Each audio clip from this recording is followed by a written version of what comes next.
Hello, everyone. Welcome to the maiden episode of Real Estate Talks with Sheila. I am your host, Sheila. On today's episode, we'll be talking about the first time home buyers checklist and all that it entails. To shed more light on this topic, I have with me today the client relationship manager from Periwinkle Condos Limited, Ms. Deborah Anoje. Hello, Deborah. Hi, Sheila. Thank you so much for making out time to join me today. It's a pleasure to be here. So, Deborah, the first-time home buyers checklist is not something a lot of people are really conversant with. So, can you let us know what the first-time home buyers checklist means? Okay. So I will just break it down, to a layman's language. So, firstly, I would pick out first-time home buyer.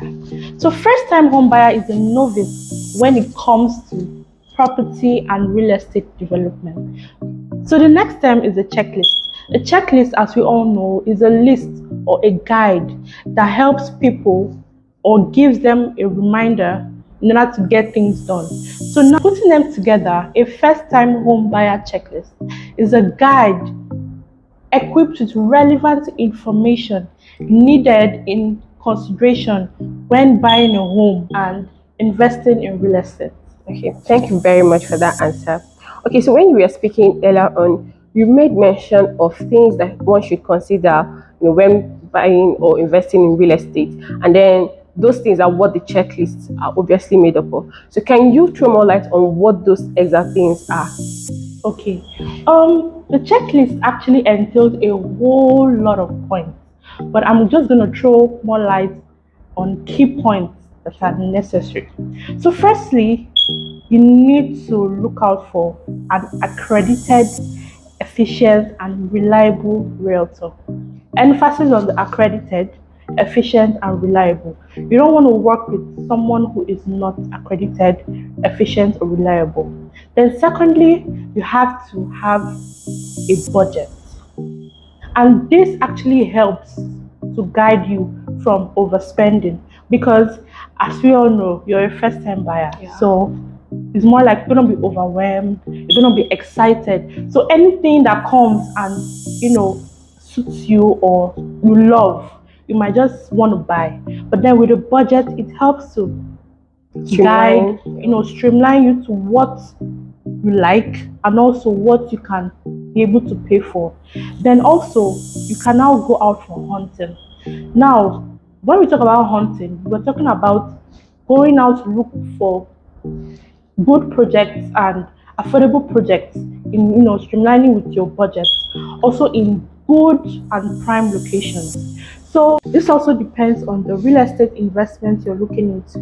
We have the home investment and we also have the short-let investment, the likes of Airbnb. Also, when you've gotten a good location and you have the property type to invest in, you can now then go out for inspections.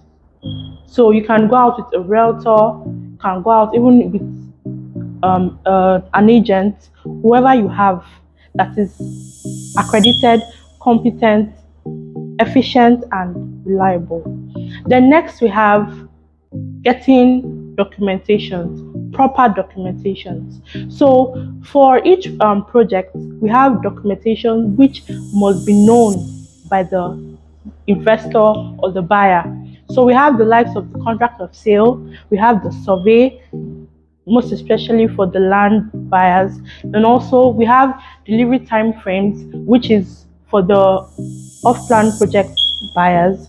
So all these documentation need to be known by the buyer before he makes payment or before he makes a purchase, which is really, really important because you don't want to invest into something that at the end of it all you will regret. The next on the list is to make an offer. So when you're buying a project, an offer will be given to you, and most times, sometimes it doesn't suit the buyer. So you could make your own counter offer that could counter on what has been given to you already, stating your own price or even your own terms, because not all terms and conditions might suit you. Then last but not the least, close out on the deal. So it's just making payments and becoming a house owner. Okay. Thank you very much for that. I mean, that was really, really insightful. So, considering all that you have said, what do you think would go wrong? If the first-time home buyer doesn't, prepare a checklist like that contains all that you've listed out. What do you think could go wrong if A lot could actually happen. So, firstly, falling into the hands of scammers. This happens a lot of times because, people who come in as realtors, they're not actually, accredited realtors. They come in form of realtors, but most times, when people liaise with them and tend to buy properties from them, it's more like they're actually scammed because what the order, this is what they got. So that's what they get. Then also, secondly, is buying into a property with an incomplete title or documentation, invalid titles, yes. So with that, if you buy into a property and then the titles are invalid or the documentations are invalid, it's more or less like you didn't buy a property because that property doesn't have a valid document attached to it. So even if maybe at the end of it all, maybe there's an issue, you can't fall back to the document because it's invalid. Then, last but not the least, we have buying a property in a wrong location or buying a property type that you're not even interested in. It's more like an impulse buying, like, okay, you see something that you like, or you see something that, it's okay, you can do it.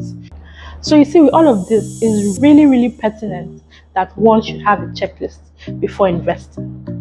No, I agree with everything you've said so far. At this point, I really wish some people, had this information. I wish they were privy to this information before they went ahead to make their first purchases. Yes. I bet you that some of the bad news we hear, Yeah. out there, even the recent one on LinkedIn and all that, we wouldn't be getting all this kind of information, reviews rather from disgruntled investors if they had proper tutelage Yeah. on the right processes to Follow. when buying a home for the first time. Thank you so much for joining me. I'm really, really appreciative of Thank your you. efforts. Thank And you. before you go, before we close, we're going to have a little trivia, just one question, and it's just a random trivia, random Okay. question of what I know that you know. Who is the artist who sang Mr. Yakubu? Well, as you know, is Mr. Fowles. Okay. All right.